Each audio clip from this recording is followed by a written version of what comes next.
हो ना हो ये विकी इसी होटल में। अगर ऐसा है तो होटल के स्टाफ ने कहीं ना कहीं कभी ना कभी तो विक्की को देखा ही होगा ना।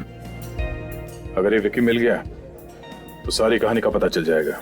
ये भी तो हो सकता है दया, लक्षिता के साथ जो कुछ हुआ हो विक्की ने देख लिया हो सकता है, और यहाँ के स्टाफ ने उसे पकड़ के ठिकाने लगा दिया होगा।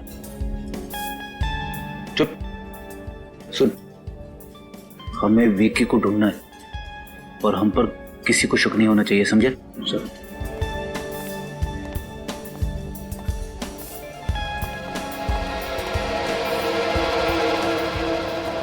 चले भाई, चलो उधर। क्यों रे फेंको? हाँ, बहुत ऊंचा ऊंचा फेंक रहा था ना। क्या हुआ? पैसे का क्या हुआ? हाँ, कब दे रहा है? इंस्टॉलमेंट निकालता है कि इधर ही तेरा डाउन पेमेंट कर डाले। देखो, पहले छोड़ो मेरे बेटे को, छोड़ो इसे। इसे कहो कि हमारी पैसे ढीले कर दे, हम हमारी पकड़ भी ढीली कर देंगे। एक्सक्यूज मी, एक प्लीज। रेयांश से आपको जो भी प्रॉब्लम है, लेकिन ये कोई तरीका नहीं है शरीफ आदमी से इस तरीके से बात करने का। शरीफ, बहुत देख ली इसकी शराफत। देखिए माँ जी, अपने बेटे को कहिए कि हमारे पैसे जल्दी से जल्दी चुका दे, वरना इस जगह को ताला लगने में थोड़ा भी टाइम नहीं लगेगा, समझा? चले छोड़ो।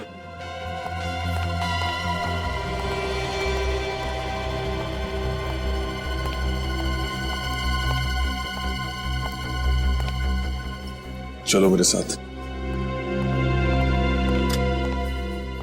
ये लगता है आत्महत्या की आड़ में हत्याएं हो रही हैं यहाँ पे। कहीं हत्याओं का संबंध इस बात से तो नहीं कि ये होटल कर्ज में डूबा हुआ है?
विकी उस दिन से इसी होटल में,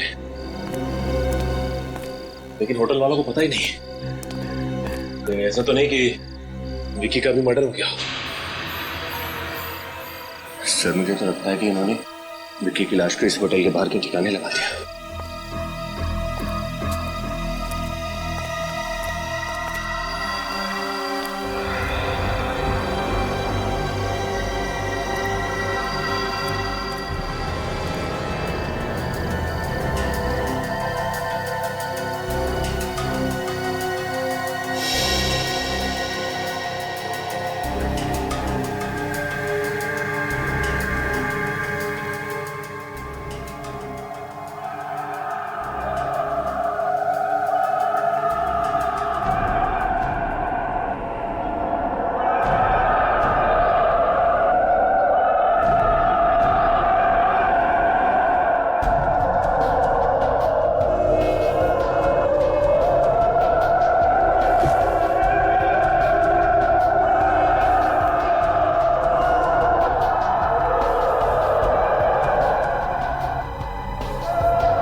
क्या कर रहा है?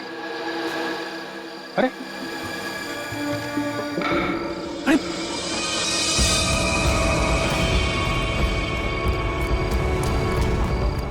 दया,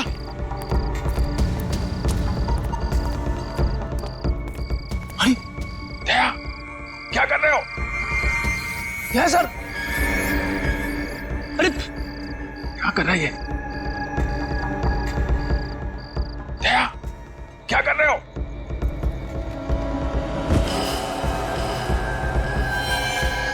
दया, अरे निखिल, क्या हुआ सर? दया के कमरे के मास्टर की दो जल्दी।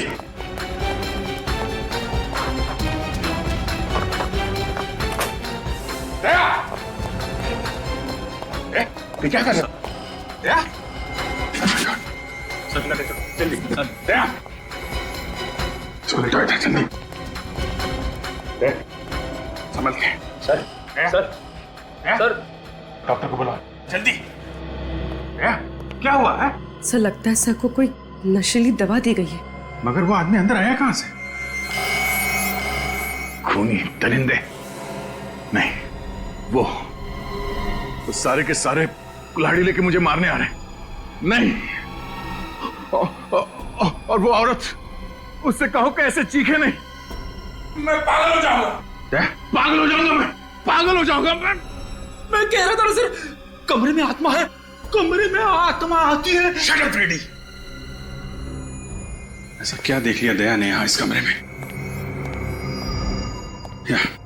आइए डॉक्टर साहब आइए, आइए डॉक्टर प्लीज जल्दी देखिए। मेरे दोस्त को भ्रम हो रहा है कि कई लोग इसे मारने आए थे। मैं अभी चेक करता हूं।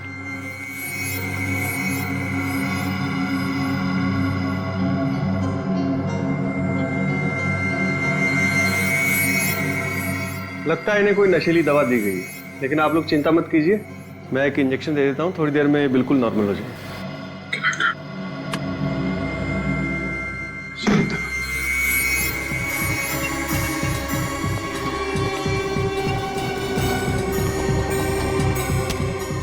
ये तो बंद है।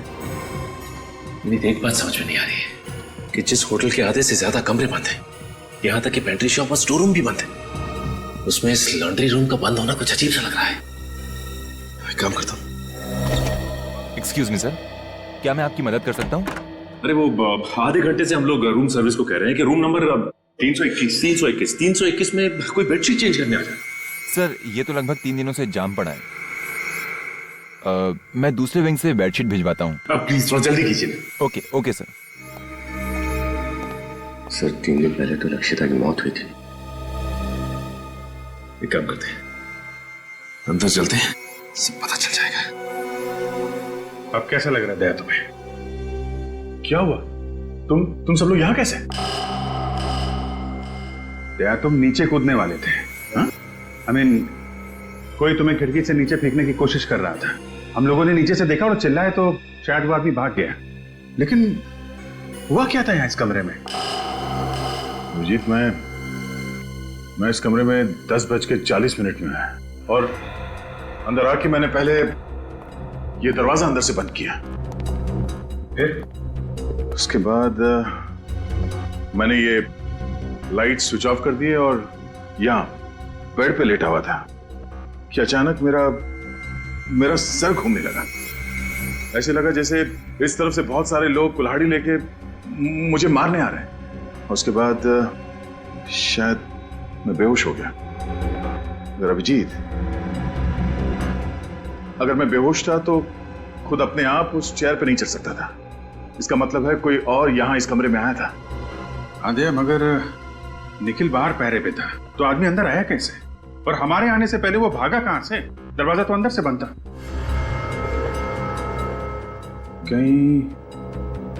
कहीं वो नशीली चीज तुम्हें किसी ने सूंघा तो नहीं दी? मगर कमरे में तो मैंने किसी भी चीज को नहीं सूंघा था। एक सेकंड, ये जब मैं डिनर करने कमरे से बाहर गया उस वक्त ये मशीन कमरे में तो थी नहीं। और जब वापस आया उसके बाद भी मैंने किसी रूम सर्विस वाले को नहीं बुलाया, तो फिर ये मॉस्किटो रिपेलेंट कमरे के अंदर आया कहां से?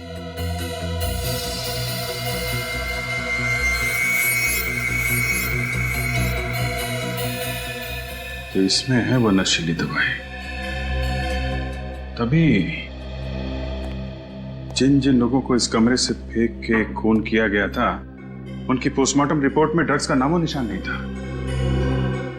उन सबको ये नशीली दवाई सुंघाई गई थी, जिसकी वजह से वो बेहोश हुए थे और उनका खून कर दिया गया। फिर से चेक करते हैं कमरा।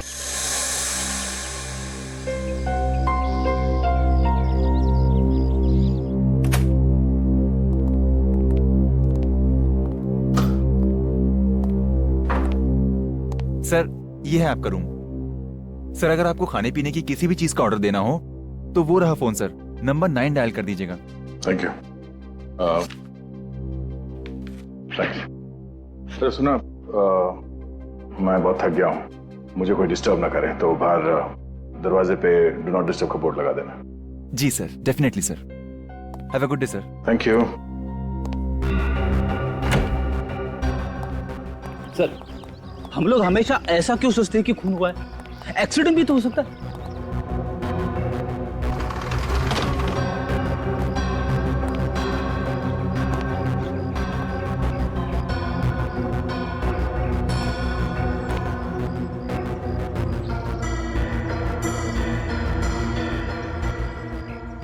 हमारे आने से पहले यहाँ की पुलिस भी तो 8-9 दफा छानबीन कर चुकी है ना। सब लोगों ने कूद के आत्महत्या की है, यही एक जगह मिली आत्महत्या करने के लिए।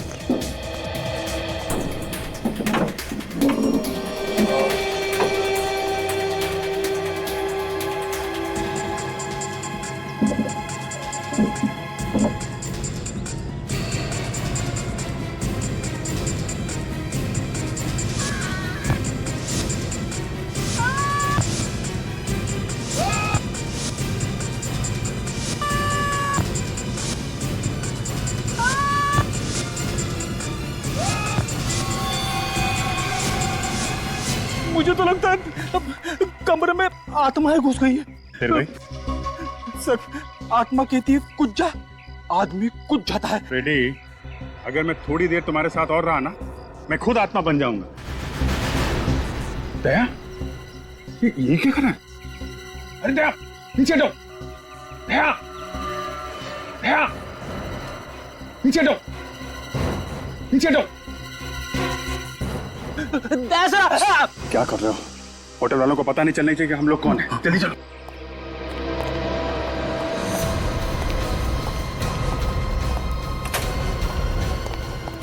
अरे ये क्या पागलपन है? नीचे उतरो यार। सर प्लीज नीचे उतर जाइए। आप आत्महत्या क्यों करना चाहते हैं? रेडी, मैं आत्महत्या क्यों करूंगा? मैं अभी तक तुमसे इतना परेशान नहीं हुआ हूँ। नहीं यार, हम लोग नीचे खड़े थे तो तुम चेयर के ऊपर खड़े होकर बालकनी के इतने पास में थे, हमें लगा कि तुम आत्महत्या करने वाले हो। अच्छा हुआ सर आपने नीचे जंप नहीं किया, वरना होटल के स्टाफ वालों को पता चल जाता कि हम लोग कौन है।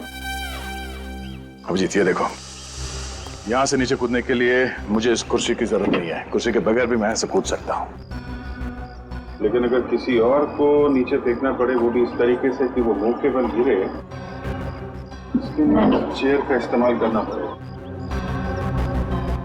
ये देखो, ये निशान देखो, एक कुर्सी से लगा हुआ निशान है। एक कुर्सी यहाँ पर बार बार रखने से ये निशान आया है। आत्माएं चढ़ रही है कुर्सी पे। आत्मा नहीं है फ्रेडी, खूनी है। खूनी खूनी ने लक्षिता को और बाकी लोगों को इस चेयर का इस्तेमाल करके नीचे फेंका है। खूनी ने।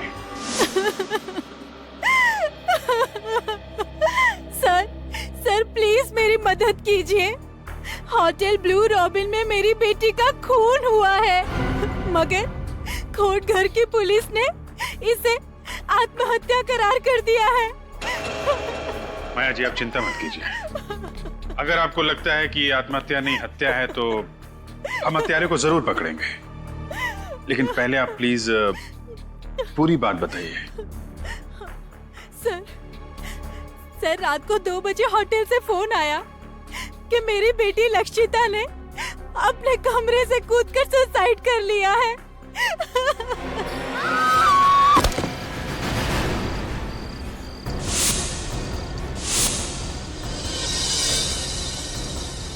मेरी बेटी ने आत्महत्या नहीं की है, खून हुआ है उसका। देखिए मैम, पोस्टमार्टम की रिपोर्ट के हिसाब से आपकी बेटी का मर्डर नहीं हुआ है, उसने सुसाइड किया है। सुसाइड। जाइए आप यहाँ से। मेहरबानी करके हमारे होटल में तमाशा करना बंद कर दीजिए। वैसे भी बहुत बदनामी हो चुकी है हमारे होटल की। मैंने कहा ना, लक्षिता सुसाइड नहीं कर सकती, ये नहीं हो सकता। क्यों नहीं हो सकता मिसेस माया? सब लोग आपसे बार बार कह रहे हैं कि लक्षिता ने अपने होटल के कमरे से कूद के अपनी जान दे दी, फिर भी। सब लोग नहीं, 2 लोग, वो अमन और ईशान। आपको और पुलिस को उनकी बातों पर भरोसा है, मेरी बातों पर नहीं। मैं आप लोगों को छोड़ूंगी नहीं। मिसेस माया, अब तो ये केस पुलिस ने भी बंद कर दिया, आप हमारा कुछ नहीं बिगाड़ सकती। मगर होटल के स्टाफ को और वहाँ के लोकल पुलिस को ऐसा क्यों लगता है कि आपकी बेटी लक्षिता ने बालकनी से कूद के अपनी जान दी? मुझे नहीं पता सर। तो पुलिस ने क्या एक्शन लिया? सर, पुलिस ने कोई एक्शन नहीं लिया। उनका कहना था कि मेरी बेटी लक्षिता ने आत्महत्या की है, लेकिन मेरा दिल कहता है मेरी बेटी कभी आत्महत्या नहीं कर सकती। रात को 11 बजे उसने मुझसे फोन पे बात भी की। वो बहुत खुश थी सर, वो एकदम ठीक ठाक थी। सर, ये देखिए सर, होटल ब्लू रॉबिन में ऐसे और 8 आत्महत्या के केसेस हुए और हर बार कमरा नंबर 303 की बालकनी में से कूद के आत्महत्या की गई है। नहीं सर, सर वो लोग झूठ बोल रहे हैं। उन लोगों ने सच जानने की कोशिश ही नहीं की थी। उन 2 लड़कों से ठीक से पूछताछ भी नहीं की, जो मेरी बेटी की मौत के चश्मदीद गवाह थे। देखिए, लक्षिता के बारे में जो भी कुछ मालूम था हमने आपको सब बता दिया। हाँ आंटी प्लीज, अब उसके बारे में हमसे और कोई सवाल मत पूछिए।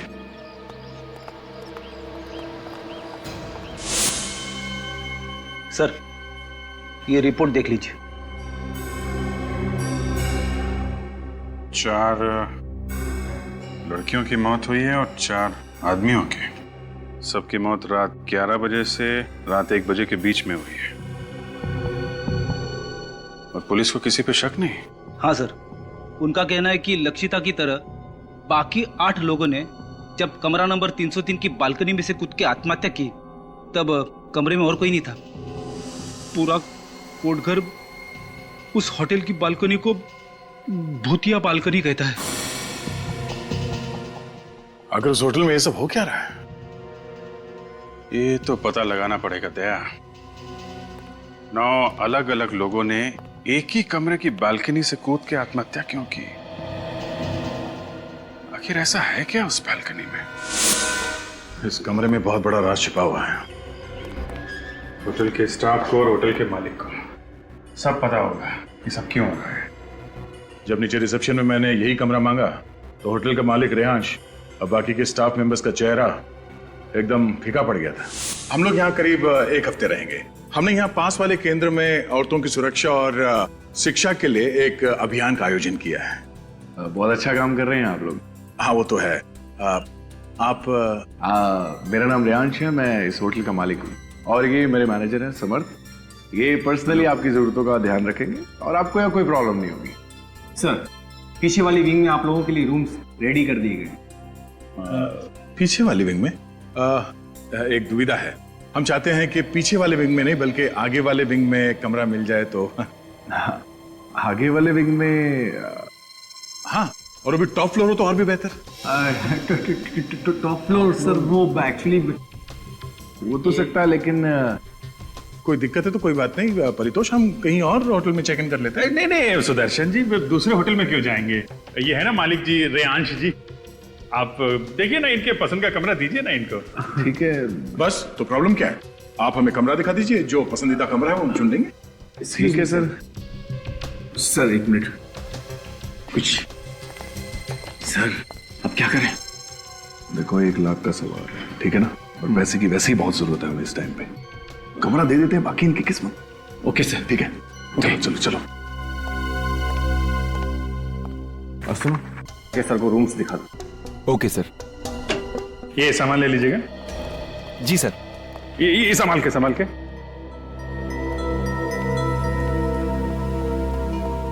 जिस कमरे से आत्महत्याएं हो रही हैं उसके बगल वाला भी कमरा चेक करना पड़ेगा। बेटी देखिए, नीचे का कॉरिडोर चेक कर लो। पूर्वी,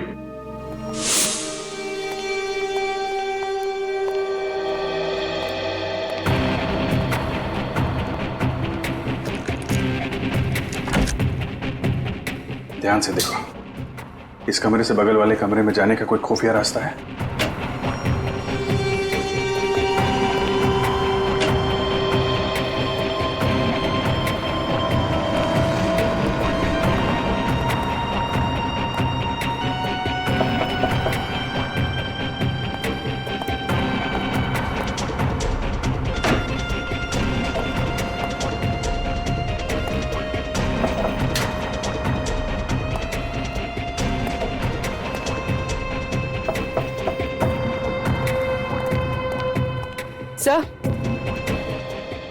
सर ऐसा कोई खुफिया रास्ता तो दिखाई नहीं दे रहा। कोई ना कोई रास्ता तो होगा पूर्वी, हमें नजर नहीं आ रहा है।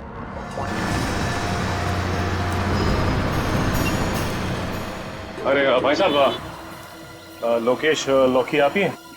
जी साहब, लकी मैं हूँ। जब होटल रॉबिन ब्लू में लक्षिता ने जान दी थी तो उस वक्त तुम वहाँ मौजूद थे? आप लोग कौन? हम लोग सीआईडी से हैं। हमारे सवालों का सही सही जवाब दो। लक्षिता मैडम ने होटल का कैमरा नंबर 303 से कूदकर आपने जान दी। पुलिस वाले ने यही रिपोर्ट दी, होटल वाला सब जानते हैं। अच्छा ये बताओ, जब लक्षिता की मौत हुई 2 लड़के होटल की लॉबी में अपने दोस्त को ढूंढते हुए आए थे, जानते हो उन 2 लड़कों? जी साहब, मैं जो जानता हूँ सब सच सच बताता हूँ साहब। वो दोनों लड़के का नाम अमन और ईशान है। दोनों दीपी बाई कॉलेज में पढ़ते हैं साहब। ये दीपी बाई कॉलेज कहाँ है? ये 10 नंबर रोड पर है। तुम इन दोनों को जानते कैसे? वो दोनों होटल के कॉफी शॉप में अक्सर कॉफी पीना आया करते थे। उस दिन वो लोग ने शराब भी पिया था और लक्षिता मैडम के साथ कुछ अनबन भी हुई थी। ठीक है, सीआईडी तुमसे पूछताछ करने आई थी, ये बात अपने तक ही रखना, समझ गए? एक्सक्यूज मी, आप यहाँ पे ईशान और अमन कहाँ बैठे हो? तुम्हारा दिमाग खराब हो गया ईशान? अरे ऐसे कैसे कोर्ट घर छोड़ के चले जाएं? एक्सक्यूज मी, यहाँ पे ईशान और उसका दोस्त बैठे हैं? पता नहीं। सच सच बताओ, मुझसे क्या छुपा रहे हो तुम? अमन, मैं तुमसे कुछ भी नहीं छुपा रहा हूँ। जो कुछ भी हुआ हमारे सामने हुआ। हमारे सामने से विकी होटल से गायब हो गया। ईशान और अमन कहीं बैठे हैं क्या? इसका मतलब समझते हो तुम? मैं तो समझता हूँ, पर शायद तुम नहीं समझते हो कि ये बात कितनी सीरियस है। कल से खुद चुप चुप बैठे हुए हो, मुझे भी चुप रहने को कह रहे हो। एक्सक्यूज मी, ये ईशान और अमन कहीं बैठे हैं क्या यहाँ पे आसपास? जी वहाँ पर। वो सामने उस टेबल पर? जी। उसके माँ बाप को फोन करने से मना कर रहे हो, पुलिस में रिपोर्ट लिखाने को मना कर रहे हो, क्यों? क्योंकि मैं जो भी कुछ कर रहा हूँ हमारी भलाई के लिए कर रहा हूँ, भलाई के लिए। समझ रहे हो कि तुम? बिलीव करो मुझ पे। क्या बिलीव करूँ मैं तुम पर? देख, आखिरी बार तूने ही विकी को होटल में देखा था ना? कहीं ऐसा तो नहीं कि तुमने ही विकी को? तुम मुझ पे शक कर रहे हो? वैसे शक तो हमें तुम दोनों पे ही है। आप लोग कौन हैं? हम लोग सीआईडी से, और ये जानना चाहते हैं कि विकी के गायब होने की बात तुमने पुलिस से छुपाई क्यों? सर मुझे कुछ नहीं पता सर। मैं और अमन उस रात विकी का इंतजार करते रहे और जब वो नहीं आया तो हम लोग घर चले गए। ईशान सर विकी के पीछे पीछे होटल के कमरे तक गया था। वैसे किसे क्या डायलॉग बोलना है तुम लोग ने रिहर्स नहीं किया? ये कुछ और बोल रहा है, तुम कुछ और बोल रहे हो। हाँ? सच सच बताओ कि हुआ क्या था, वरना सबके सामने से तुम्हें घसीटते हुए ले जाएंगे। देखो, हमें अच्छी तरह से पता है कि लक्षिता के साथ छेड़छाड़ की है तुम लोगों ने, लेकिन अगर तुम दोनों निर्दोष हो तो सच्चाई छुपाने की कोशिश मत कर, वरना तुम दोनों के दोनों कॉलेज से रेस्टिकेट कर दिए जाओगे। मैं नहीं सर, ये कल रात से कुछ छुपा रहा है सर, मुझे भी नहीं बता रहा है। इसी ने आखिरी बार विकी को देखा था सर। हाँ सर, मैं विकी के पीछे गया था। जब मैं, अमन और विकी उस रात होटल ब्लू रॉबिन पहुंचे तो हम तीनों ने बहुत पी रखी थी सर। लक्षिता वहां पर भीगी हुई हालत में आई और लक्षिता होटल में चेक इन करने के लिए रिसेप्शन काउंटर में गई और हेलो, मेरा नाम लक्षिता है। इस होटल में मैंने एक रूम बुक कराया था। प्लीज आप मुझे मेरा रूम नंबर बताएंगी? एक मिनट मैम, मैं चेक कर लेती हूँ।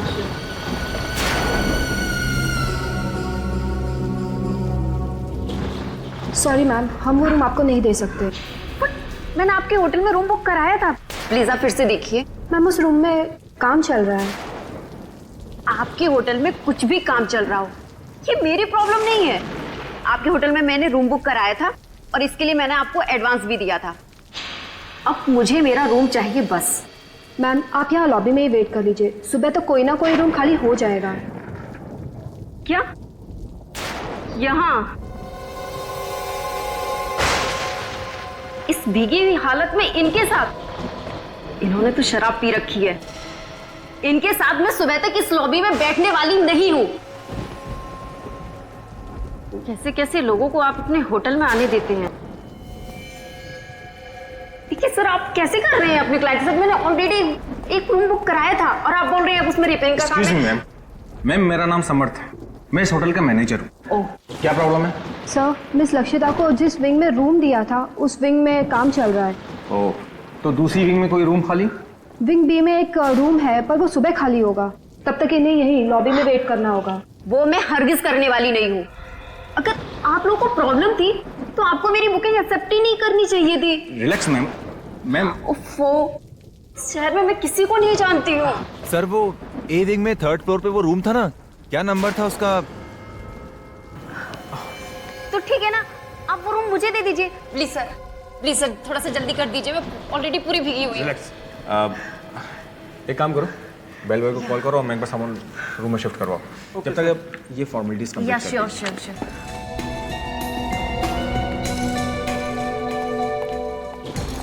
303 सामान लेके जाओ। Thank you. और यहाँ विकी मानने को तैयार ही नहीं हो रहा था। उसे बहुत गुस्सा आया था लक्षिता पर। तुम बैठो, मैं देखता हूँ। ये रखिए कहीं को उसे बखेड़ा खड़ा ना कर दे। एक मिनट। उसे रोकने के लिए मैं उसके पीछे गया था, मगर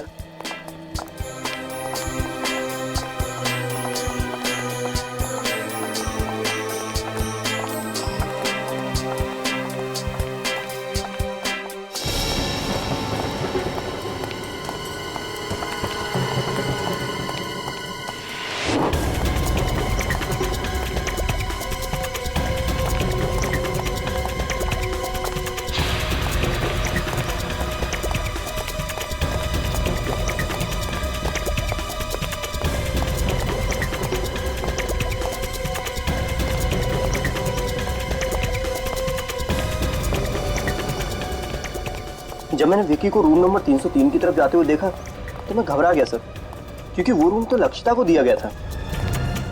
नशे में विकी का गुस्सा काबू में नहीं रहता। मुझे डर था कि कहीं वो लक्षिता को कुछ कर ना दे।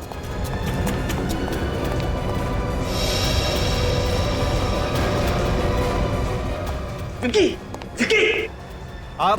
आप यहाँ क्या कर रहे हैं? आप तो हमारे होटल के गेस्ट नहीं हैं। आप प्लीज लॉबी में चले जाइए, प्लीज चलिए। होटल के स्टाफ को विकी के बारे में कुछ भी नहीं पता है। बस मन में प्रार्थना करने लगा कि विकी लक्षिता पर हाथ ना उठाए, और चुपचाप वापस लॉबी में आ गया। चलो बहुत देर हो गया। कहाँ रह गया यार ये? 3 घंटे बीत गए सर, फिर भी जब विकी वापस नहीं आया तो अमन और मैं होटल से चले गए। और क्या करते सर, बारिश भी रुक गई थी। अब होटल लॉबी में बैठने का कोई भी बहाना नहीं था हमारे पास। जिस लड़की से कुछ देर पहले हम लोग झगड़ रहे थे, उसे हमारे सामने दम तोड़ते हुए देखकर हम लोग बौखला गए। डर के मारे हमने ऊपर रूम की तरफ नहीं देखा।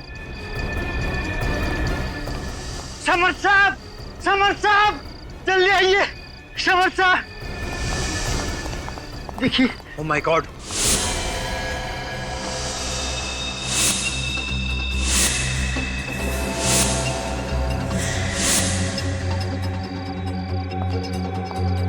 ओह नो, फिर से एक और मौत।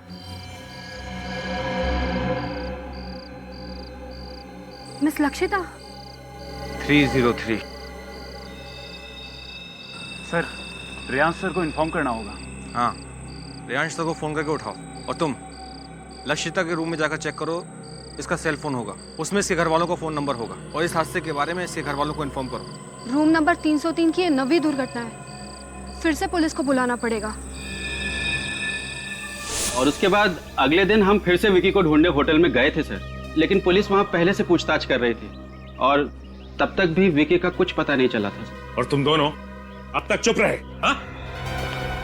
हो सकता है कि लक्षिता की मौत की वजह विकी हो।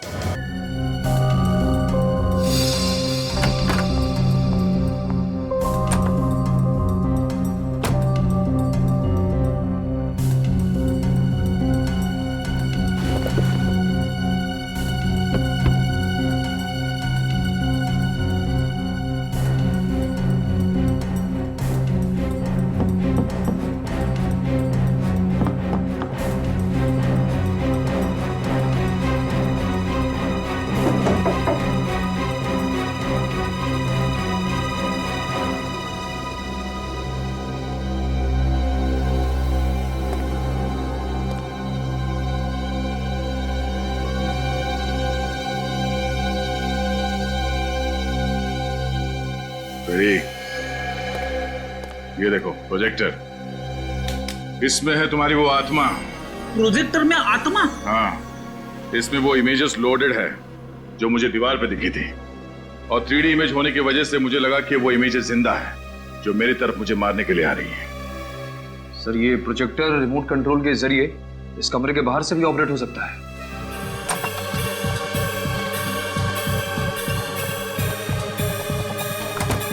बहुत बदबू आ रही है, शायद इधर से।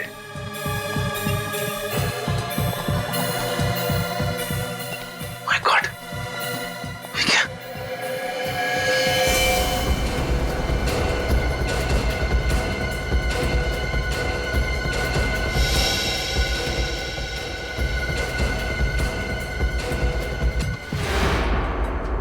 चाकू लगा ऐसे?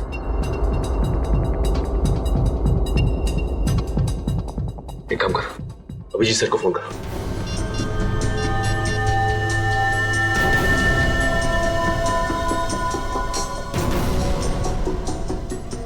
विकी,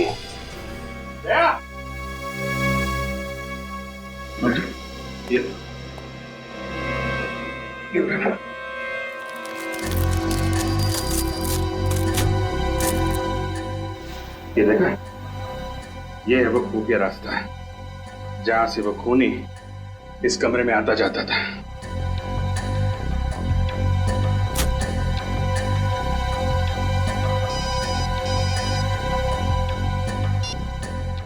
मिनट। अच्छा, रुको वहीं पे, विकी की लाश मिली है।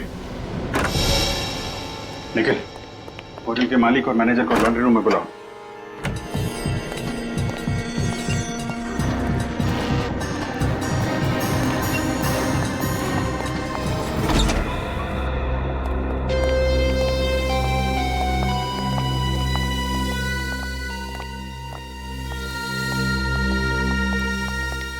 ओह माय गॉड! अरे अरे, कोई पुलिस को बुलाओ यार। रिलैक्स मिस्टर रेयांश, सीआईडी की पूरी टीम है यहाँ पे। सीआईडी? लेकिन आप लोग तो... देखिए, हम लोग ना तो एनजीओ से हैं, ना ही मेरा नाम परितोष है। हम सब लोग सीआईडी से हैं। मगर आप सबने हमसे अपनी पहचान क्यों छुपाई? रूम नंबर 303 में लक्षिता और बाकी के 9 लोगों की मौत हुई है। उसी की तहकीकात करने के लिए हमें अपनी पहचान छुपानी पड़ी और वो खून कैसे हो रहे हैं इसका पता लगा लिया हमने। सर, गले पे उंगलियों के निशान है सर, ग्रीस लगा हुआ है। सर, इस ग्रीस की वजह से खूनी के फिंगरप्रिंट्स, ये देखिए, इसके गले पे साफ दिखाई दे रहा है। मतलब जब इस विकी का खून हुआ तब खूनी के हाथ में ग्रीस लगा हुआ था। हो सकता है यहाँ आने से पहले उसकी कार खराब हो गई हो और उसने खुद ही कार रिपेयर करने की कोशिश की हो। क्या उस रात आप में से किसी की या किसी होटल गेस्ट की गाड़ी खराब हुई थी? देखिए, चुप रहने से कोई फायदा नहीं है। खूनी की उंगलियों के निशान विक्की के गर्दन पे छप चुके हैं। आप सबके फिंगरप्रिंट से मैच करके देख सकते हैं हम लोग, समझे आप? सर, कल तो मेरी गाड़ी खराब हुई थी, लेकिन वो मैंने नहीं, केतन ने रिपेयर की थी। सर, केतन ही तो इस रूम का इंचार्ज है और पिछले 2-3 दिनों से इस रूम के लॉक के रिपेयर की बात को टाल रहा था। बुलाओ इस केतन। बुलाओ केतन। तो वो तो होटल में नहीं है। अच्छा, तो फरार होने की तैयारी में होगा ये। लेकिन सर कोटगढ़ में तो ना ही कोई एयरपोर्ट है और ना ही कोई रेलवे स्टेशन। बस स्टैंड तो है। हाँ सर, बस स्टैंड तो है, लेकिन उससे इस टाइम कोई बस नहीं मिलेगी, क्योंकि कोटगढ़ से सबसे पहली बस सुबह 9:30 बजे ही निकलती है। सुबह 9:30 बजे?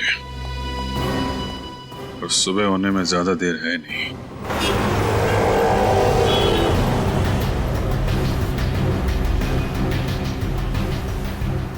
मुंबई जाने वाली पहली बस डिपो से 9:30 बजे निकलेगी। उसे किसी भी हाल में डिपो में दबोचना बहुत जरूरी है। सर, अगर हम रात को ही डिपोट पे पहरा देते तो शायद ठीक रहता। नहीं विनीत, वार तब करना चाहिए जब लोहा गर्म हो। अगर केतन को पता चल जाता कि हम बस डिपो पे उसका इंतजार कर रहे हैं तो वहां से भागने का कोई और रास्ता निकाल लेता।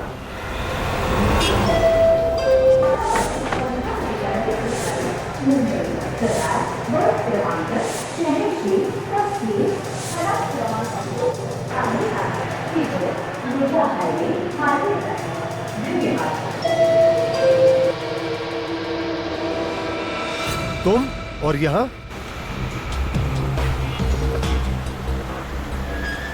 मैं तुम्हारे पाप में और भागीदार नहीं बनना चाहता। चले जाओ यहाँ से। तुम कहाँ जा रहे हो? मैं ये शहर छोड़कर जा रहा हूँ हमेशा हमेशा के लिए। तुम जहां भी जाओगे सीआईडी ऑफिसर्स तुम्हें ढूंढ ही निकालेंगे। उन्हें पता चल गया है कि तुम आज यहाँ से मुंबई भाग जाने के चक्कर में हो। सीआईडी और मेरे पीछे? हाँ। अब मेरा क्या होगा? देखो, तुमने मेरी बहुत मदद की है। मैं तुम्हारा कर्ज उतारना चाहता हूँ। मुझे कर्ज उतारने का एक मौका दो। मैं तुम्हारी भलाई के लिए कह रहा हूँ, ज्यादा सोचने की जरूरत नहीं। मेरे साथ चलो। कम ऑन, चलो मेरे साथ।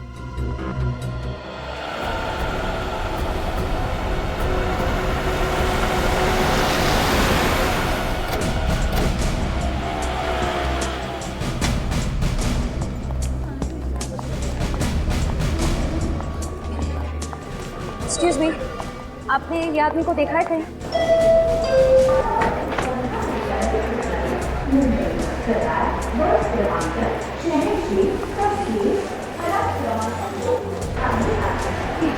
इसे देखा है आपने कहीं? इसको देखा है आपने कहीं?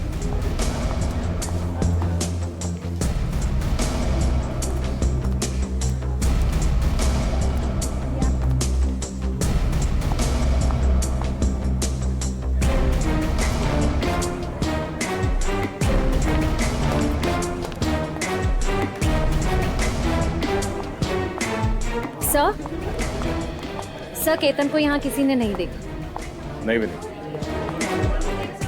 यहाँ आते जाते सभी यात्रियों पर कड़ी नजर रखो। हो सकता है वो यहाँ से भेज बदल के भागने के चक्कर में।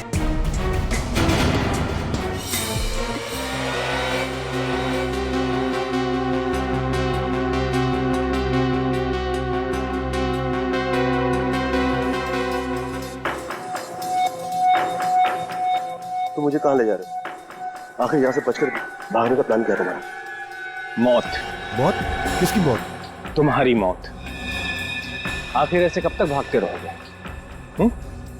मैं तुम्हारी इस दौड़ को ही खत्म कर देता हूँ। हर क्राइम में तुम मेरे साथ रहे हो। तुम मेरे सच्चे साथी हो। तुमसे बिछड़ने का मुझे बहुत दुख होगा। मतलब ये है।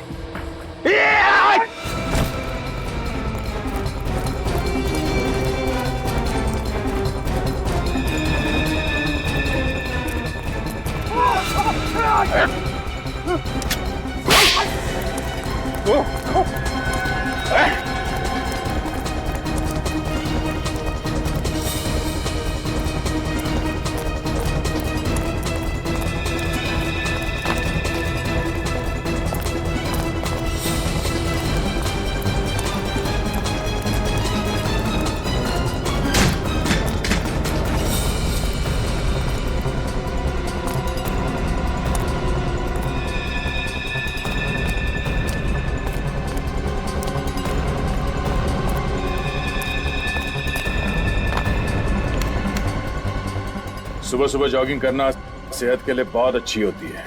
कोई शिकायत नहीं मिस्टर समर्थ। मगर अब अगर कोई और होशियारी की तुमने तो जिंदगी भर अपने पैरों पर चल नहीं पाएगा। तो समझा? सारा समर्थ से हमारा सर, सब इसके किए धरे में सब कुछ हो रहा है। तो फिर तुमने समर्थ का साथ क्यों दिया? सालस की वजह से।